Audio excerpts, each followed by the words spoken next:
So one of the things that you can actually do is integrate out payments with your form as well. Let's say, for example, you're actually selling something or you're actually collecting an event amount or so forth. You can add in payment gateways for that. So for that, you can actually go to payment, and there are different payment gateways that you can attach onto your form, as you can see right here. For example, I can go ahead and add in Skrill. Let's say, for example, right here. And as I do that, you can see that I can go ahead and then choose, let's say, for example, connect donations right here, just like this. I can go ahead and choose user-defined account right here, just like this, for certain things, and then sell products right here as I need. So you can see that this is the payment collection section right here.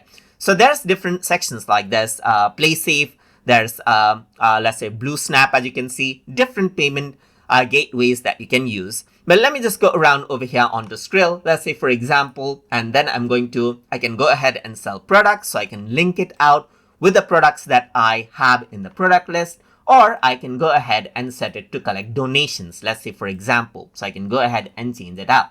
So here what you need to do is you need to go ahead and add a connection. So if you already have one, then that's fine. But you can go ahead and add in a connection as you want right here, just like this. So you can see that it is not connected right now. I'm using the test mode. I'm not using a real account. So let's just go ahead and say PayPal, let's say, for example.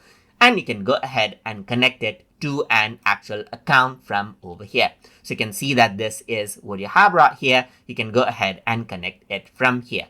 But anyways, let me just go ahead and stick on to Skrill itself. So you can see that this is what you have. It says collect donations. So if I were to actually go around over here onto preview form right here, you can see that I can enter the donation amount, and then if you have connected out, let's say, for example, a payment gateway, then it'll redirect to the payment gateway. And that is how you can actually go ahead and then utilize payment integrations as well as needed inside of Jotform.